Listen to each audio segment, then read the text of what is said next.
Tushirikishane tone la upendo, tushirikishane tone la upendo, tushirikishane tone la upendo.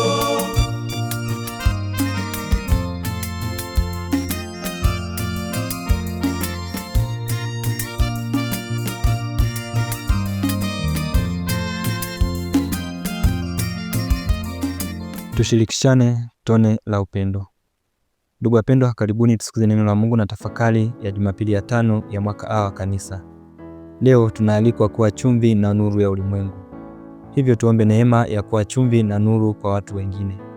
Pia tumuombe Mungu msamaha pale tuliposhindwa kuwa chumvi na nuru kwa watu wengine. Somo letu la kwanza linatoka katika kitabu cha Nabii Isaya sura ya 58 aya ya 7 hadi ya 10. Je, sanamu niliyoichagua siyo ya namna hii, kuwagawia wenye njaa chakula chako na kuwaleta maskini waliotupwa nje nyumbani kwako? Umwonapo mtu aliyeuchi umvike nguo, wala usijifiche na mtu mwenye damu moja nawe. Ndipo nuru yako itakapopambazuka kama asubuhi, na afya yako itatokea mara, na haki yako itakutangulia. Utukufu wa Bwana utakufuata nyuma ukulinde. Ndipo utaita na Bwana ataitika. Utalia naye atasema, mimi hapa. Kama ukiiondoa nira isiwepo kati yako, wala kunyosha kidole, wala kunena maovu, na kama ukimkunjulia mtu mwenye njaa nafsi yako na kuishibisha nafsi iliyoteswa, ndipo nuru yako itakapopambazuka gizani, na kiwi chako kitakuwa kama adhuhuri. Neno la Bwana. Tumshukuru Mungu. Na somo letu la pili ni waraka wa kwanza wa Mtume Paulo kwa Wakorinto sura ya 2 aya ya 1 hadi ya 5. Ndugu zangu, mimi nilipokuja kwenu sikuja niwahubiri siri ya Mungu kwa ufasaha wa maneno wala kwa hekima. Maana niliazimu nisijue neno lolote kwenu ila Yesu Kristo, naye amesulubiwa. Nami nalikuwako kwenu katika hali ya udhaifu na hofu na matetemeko mengi. Na neno langu na kuhubiri kwangu hakukuwa kwa maneno ya hekima yenye kushawishi akili za watu, bali kwa dalili za Roho na za nguvu, ili imani yenu isiwe katika hekima ya wanadamu, bali katika nguvu za Mungu. Neno la Bwana. Tumshukuru Mungu. Na somo letu la Injili natoka katika Injili ya Mathayo. Tusikilize somo la Injili. Bwana awe nanyi na awe rohoni mwako. Somo katika Injili takatifu ilivyoandikwa na Mathayo. Utukufu kwako, Ee Bwana. Mathayo sura ya 5 aya ya 13 hadi ya 16. Yesu aliwaambia wafuasi wake, ninyi ni chumvi ya dunia. Lakini chumvi ikiwa imeharibika, itatiwa nini hata ikolee? Haifai tena kabisa, ila hutupwa nje na kukanyagwa na watu. Ninyi ni nuru ya ulimwengu. Mji hauwezi kusitirika ukiwa juu ya mlima, wala watu hawawashi taa na kuiweka chini ya pishi, bali juu ya kiango, nayo yawaangaza wote waliomo nyumbani. Vivyo hivyo nuru yenu na iangaze mbele ya watu, wapate kuyaona matendo yenu mema, wamtukuze Baba yenu aliye mbinguni. Neno la Bwana. Sifa kwako, Ee Kristo. Ndugu wapendwa, katika somo la kwanza Mungu analiambia taifa la Israeli ambao walikuwa wametoka utumwani Babeli. Kwa kupitia kinywa cha Nabii Isaya, Mungu anawaambia namna ya kufunga, mfungo ambao unampendeza yeye. Waisraeli walikuwa na mazoea ya kufunga, hasa pale walipokabiliwa na magumu, lakini hawakujua namna nzuri ya kufunga. Hivyo Mungu hakusikiliza na kujibu sala zao. Ukisoma kitabu cha Nabii Isaya aya zilizotangulia, baada ya kufunga Mungu kutokusikiliza sala zao, wanamuuliza Mungu akisema, Mungu, mbona tumefunga lakini huoni? Mbona tumejitaabisha lakini huangalii? Kitabu cha Nabii Isaya sura ya 58 aya ya 3. Hivyo katika aya tulizosikia leo, Mungu kwa kupitia kinywa cha nabii Isaya anawaambia namna nzuri ya kufunga na matokeo ya kufunga vizuri.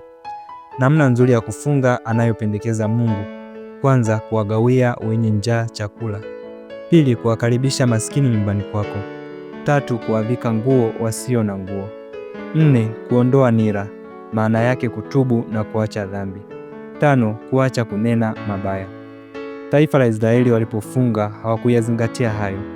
Waliendelea kuwaonea na kuwanyanyasa maskini. Hivyo Mungu akapendekeza namna nzuri ya kufunga, mfungo unaompendeza yeye. Ndugu wapendwa, pili, katika somo la kwanza kwa kupitia kinywa cha nabii Isaya, Mungu akatoa matokeo kwa wale watakaofunga vizuri, mfungo unaompendeza yeye. Kwanza, nuru yako itapambazuka kama asubuhi. Pili, afya yako ya kimwili na kiroho itaimarika. Tatu, haki yako itakutangulia. Nne, utukufu wa Bwana utakufuata ukulinde. Tano, ndipo utaita na Bwana atasikia. Utalia naye atasema, mimi hapa. Hivyo kwa mtu anayefunga mfungo unaompendeza Mungu, matunda yake ni hayo, na mtu huyo anakuwa ni chumvi na nuru kwa watu wengine. Ndugu wapendwa, katika somo la Injili, Yesu Kristo aliwaambia mitume wake na wafuasi wake mambo makubwa mawili, kwamba wao ni chumvi ya dunia na nuru ya ulimwengu. Yesu aliwaambia maneno hayo kwa ajili ya mambo mawili. Kwanza, ili kuikinga Injili isipotoshwe na wapinga Kristo, na pili, ili kuwalinda kondoo wake wasipotoshwe. Hawa mitume na wafuasi wa Yesu walipaswa kuwa chumvi na nuru kwa sababu walikaa na Yesu na wakashuhudia namna Yesu alivyokuwa chumvi na nuru kwa njia ya maneno na matendo yake. Nasi kwa ubatizo wetu tunaalikwa kuwa chumvi na nuru kwa watu wengine. Ndugu wapendwa, katika somo la pili, Paulo anazungumza juu ya nguvu ya neno la Mungu ambalo linatufanya tuwe chumvi na nuru kwa watu wengine. Katika somo la pili, Paulo anazungumza namna alivyopeleka Injili Korinto. Kwanza, hakuzungumza kwa ufasaha wa maneno wala hekima ya kibinadamu. Pili, alizungumza katika udhaifu na hofu pamoja na matetemeko mengi. Maana yake, alipopeleka Injili hakuzingatia usalama wake, alichojali ni ujumbe kuwafikia watu. Tatu, mahubiri yake yalikuwa kielelezo cha nguvu ya Roho na nguvu za Mungu. Maana yake, Mungu ndiye anayefanya kazi katika neno lake. Neno la Mungu ili kupenya ndani ya roho ya mtu halitegemei hekima, ufasaha na mbwembwe za mhubiri, bali nguvu yake ipo katika Mungu mwenyewe. Mungu ndiye anayefungua mioyo ya watu ili wasadiki. Paulo anaandika haya ni kwa sababu baadhi ya Wakorintho hawakulipokea neno la Mungu alilowahubiria. Ndugu wapendwa, neno la Mungu ndio linatufanya tuwe chumvi na nuru kwa watu wengine. Neno la Mungu ili kupenya ndani ya moyo wako halitegemei mhubiri na mbwembwe zake na hekima zake na ufasaha wake, bali ni Mungu mwenyewe. Hivyo ndugu zangu, kupitia masomo yetu ya leo tutafakari mafundisho manne. Ndugu wapendwa, jambo la kwanza tunaloanza kulitafakari ni kazi ya chumvi na nuru. Kipengele cha kwanza tunachoanza kukitafakari ni kazi ya chumvi. Ndugu wapendwa, kazi ya kwanza ya chumvi ambayo inafahamika kwa watu wengi ni kuleta ladha kwenye chakula. Hivyo Yesu anaposema tuwe chumvi ya dunia, Yesu anataka tuwe chanzo cha ladha katika familia, jumuiya, kanisa na jamii. Unapowajali na kuwasaidia maskini, unakuwa ni chumvi kwa wahitaji. Unapotoa ushauri mzuri, unakuwa ni ladha kwa wengine. Unapowajibika ipasavyo, unakuwa ladha kwa wengine. Unapotumia vipaji vyako kwa ajili ya wengine, unakuwa ladha kwa wengine na chanzo cha furaha. Mkristo asiyesali, asiye na huruma na upendo, asiyetumia vipaji vyake, anayeishi maisha ya dhambi, Mkristo asiye msamehevu ni Mkristo aliyepoteza ladha, kwani Mkristo anapaswa kuwa msamehevu, kuwa na huruma, kuwa na upendo. Mkristo asiyeenda jumuiya ndogondogo amepoteza ladha, kwani anapaswa kwenda jumuiya ndogondogo. Mkristo asiyepokea masakramenti ni Mkristo aliyepoteza ladha, kwani daima anapaswa kupokea masakramenti. Mkristo asiyewajibika kwa lolote katika familia, jumuiya, kanisa na jamii, Mkristo huyu ni Mkristo aliyepoteza ladha. Hawezi kuwa chumvi na nuru, bali hutengwa na jamii. Ndugu wapendwa, kazi ya pili ya chumvi ni kuhifadhi chakula kisiharibike. Hivyo Yesu anaposema tuwe chumvi, Yesu anataka tujitoe kwa ajili ya wenzetu. Yesu anataka tulihifadhi neno lake mioyoni ili litupatie uzima. Yesu anataka tuilinde Injili ili isipotoshwe na wapinga Kristo. Yesu anataka tuwalinde kondoo wake wasipotoshwe na mafundisho ya uongo. Yesu anataka tuwalinde kondoo wake dhidi ya yule mwovu. Yesu anataka tuzilinde roho za wengine zisiangamie. Yesu anataka tuulinde uhai wa wengine. Hivyo kila mbatizwa na ajiulize, je, umekuwa chumvi ili wengine wasiharibike katika uovu? Ndugu wapendwa, kazi ya tatu ya chumvi ni kutibu. Chumvi hutumika kama tiba. Chumvi tunaitumia pia kuipaka kwenye vidonda ili itumike kama tiba. Hivyo Yesu anataka tuwe tiba kwa wengine. Tutibu majeraha ya wengine kwa kuwafariji. Tuwafariji wagonjwa, waliofiwa, wasio na matumaini. Tuwafariji waliokata tamaa. Hivyo kila mbatizwa na ajiulize, je, umekuwa tiba kwa wengine kimwili na kiroho? Ndugu wapendwa, kipengele cha pili tunachotafakari ni kazi ya nuru. Ndugu wapendwa, kazi ya kwanza ya nuru ni kuleta mwanga, kuangaza. Yesu anataka tuwe nuru kwa wengine. Daima nuru huangaza gizani. Hivi Yesu anataka tuwe nuru kwa wengine kwa maneno na matendo yetu. Unapoishi vizuri Ukristo wako, maana yake umekuwa nuru kwa wengine. Unapotimiza vizuri majukumu yako, unakuwa nuru kwa wengine. Unapokuwa mnyenyekevu, mvumilivu, mtiifu, unakuwa nuru kwa wengine. Unapowasaidia wahitaji, unakuwa nuru kwa wengine. Watu wengine kwa kuyatazama matendo yako mazuri wanaiga na kubadilika. Hivyo Yesu anataka tuwe nuru kwa wasio wanyenyekevu, tuwe nuru kwa kuonyesha unyenyekevu. Kwa wasio na uvumilivu, tuwe nuru kwao kwa kuonyesha uvumilivu. Kwa wasio sali, tuwe nuru kwao kwa kusali. Kwa ambao hawaendi kwenda kwenye jumuiya ndogo ndogo, tuwe nuru kwao kwa njia ya kwenda kwenye jumuiya ndogo ndogo. Ndugu wapendwa, kazi ya pili ya nuru ni kuleta joto. Joto huondoa ubaridi. Joto husaidia mimea kukua. Hivyo Yesu anataka katika utume wetu tuondoe ubaridi wa kiroho kwa wengine. Yesu anataka tuwasaidie wengine waweze kukua kiroho. Ndugu wapendwa, jambo la pili tunalotafakari ni mambo yanayotufanya tuwe chumvi na nuru kwa wengine. Ndugu wapendwa, ili tuwe chumvi kwa wengine, kwanza kabisa ni lazima tuwe watu wa kufunga, kusali na kupokea masakramenti. Unapofunga, unaposali na kupokea masakramenti, unaungana na Kristo ambaye ni chumvi halisi na nuru halisi. Hivyo nawe unakuwa chumvi na nuru kwa wengine. Ili chakula kiwe na ladha, ni lazima kichanganyike na chumvi. Hivyo ili na sisi tuweze kuwa chumvi na nuru kwa wengine, ni lazima tuungane na Kristo ambaye ni chumvi na nuru halisi kwa njia ya kufunga, kusali na kupokea masakramenti, hasa sakramenti ya kitubio na Ekaristi Takatifu. Na katika kufunga, tufunge kwa namna ambayo Mungu anapendezwa nayo kama alivyopendekeza katika somo la kwanza. Ndugu wapendwa, pili, ili tuwe chumvi na nuru kwa wengine, ni lazima tusome neno la Mungu. Katika somo la pili, Paulo anaeleza nguvu ya neno la Mungu katika kumbadilisha mtu, kwamba nguvu inatoka kwa Mungu mwenyewe na sio katika ufasaha na mbwembwe za mhubiri. Hivyo ili kuwa chumvi na nuru kwa wengine, ni lazima kusoma neno la Mungu ambalo linatuangaza tuyafahamu mapenzi ya Mungu. Bila kusoma neno la Mungu ni ngumu kuwa chumvi na nuru kwa wengine, kwani neno la Mungu ni chumvi halisi na ni nuru halisi. Ndugu wapendwa, tatu, ili tuwe chumvi na nuru kwa watu wengine, ni lazima kutumia vizuri vipaji vyetu. Katika somo la Injili, Yesu anatuambia watu hawawashi taa na kuiweka chini ya pishi. Yesu anamaanisha vipaji vyetu ni taa, ni lazima tuvitumie. Neno la Mungu ni taa, ni lazima tuitumie. Mtu ambaye hatumii vipaji vyake, maana yake ni sawa na mtu aliyewasha taa na kuiweka uvunguni. Ni sawa na mtu ana Biblia lakini haisomi. Ndugu wapendwa, nne, ili tuweze kuwa chumvi na nuru kwa wengine, ni lazima kuwasaidia wahitaji. Katika somo la kwanza, Mungu kwa kupitia kinywa cha nabii Isaya, Mungu anasisitiza kuwasaidia wahitaji, yatima, wajane, wafungwa, maskini, walio uchi. Kwa kuwasaidia wahitaji, maana yake unakuwa chumvi na nuru kwa wahitaji. Maana yake unaleta ladha na unawaangaza wahitaji.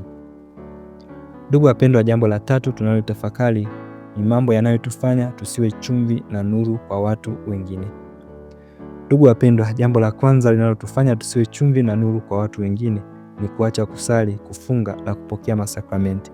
Mtu anayeacha kusali, kufunga na kupokea masakramenti hawezi kuwa chumvi na nuru kwa watu wengine, kwani hana muungano na Kristo ambaye ni nuru na chumvi halisi. Ili chakula kiwe na ladha, ni lazima kichanganyikane na chumvi. Hivyo ili na sisi tuweze kuwa na ladha kwa watu wengine, ni lazima tuungane na Kristo. Jambo la pili, kuacha kusoma neno la Mungu. Ndugu wapendwa, mtu anayeacha kusoma neno la Mungu hawezi kuwa chumvi na nuru kwa watu wengine. Neno la Mungu linatufanya tuwe nuru kwa watu wengine, kwani linatuelekeza wema na uovu. Linatuelekeza yepi ni mapenzi ya Mungu. Bila neno la Mungu huwezi kujua mapenzi ya Mungu ni yepi. Tatu, kutotumia vipaji vyetu. Ndugu wapendwa, tusipotumia vipaji vyetu hatuwezi kuwa chumvi na nuru kwa watu wengine. Mtu ambaye hatumii vipaji vyake ni sawa na mfu. Mtu aliyekufa hawezi tumia vipaji vyake. Kwa kupitia vipaji vyetu tunakuwa chumvi na nuru kwa wengine, kwa kuwafundisha, kuwashauri, kuwafariji na kadhalika. 4. Dhambi. Ndugu wapendwa, katika somo la kwanza Mungu aliliambia taifa la Israeli wanapofunga waondoe nira. Maana yake wajitakase, waache kutenda dhambi.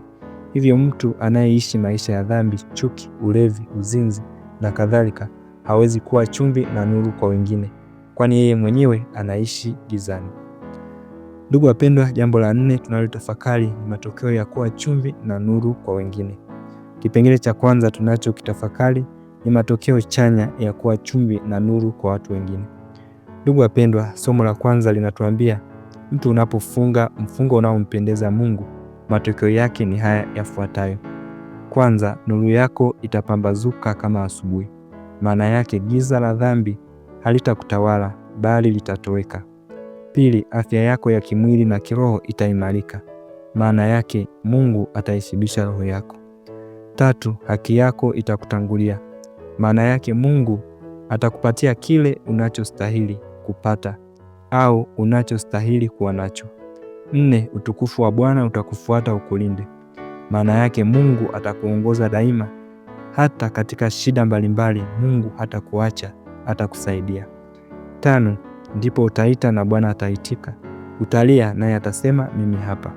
Maana yake Mungu atakuwa mfariji wako, atasikiliza na kujibu maombi yako. Ndugu wapendwa, unapokuwa chumvi na nuru kwa watu wengine, utapendwa na Mungu na wanadamu. Na Mungu atakutumia ili kuwaokoa wengine. Kwa kupitia matendo yako mema, watu watamtukuza Mungu. Ndugu wapendwa, kipengele cha pili tunachokitafakari ni matokeo hasi ya kutokuwa chumvi na nuru ya ulimwengu. Yesu anasema mtu ambaye sio nuru kwa wengine ni sawa na chumvi iliyoharibika ambayo haifai kwa chochote, bali hutupwa nje na kukanyagwa na watu. Mkristo asiyewajibika katika familia, jumuiya, kanisa na jamii, Mkristo anayeishi maisha ya dhambi ni Mkristo aliyeharibika, na matokeo yake hafai kwa chochote, bali hutupwa nje na kukanyagwa na watu. Hivyo ndugu zangu, tuombe neema ya kuwa chumvi na nuru kwa watu wengine, na tumwombe Mungu msamaha pale tuliposhindwa kuwa chumvi na nuru kwa watu wengine. Itukuzwe damu ya Kristo milele. Amina. Aliyeletea tafakari hii ni mimi Padre Mathias Kunyanja wa shirika la damu azizi. Tushirikishane tone la upendo, mahangaiko ya watu tujifunze. Tushirikishane tone la upendo.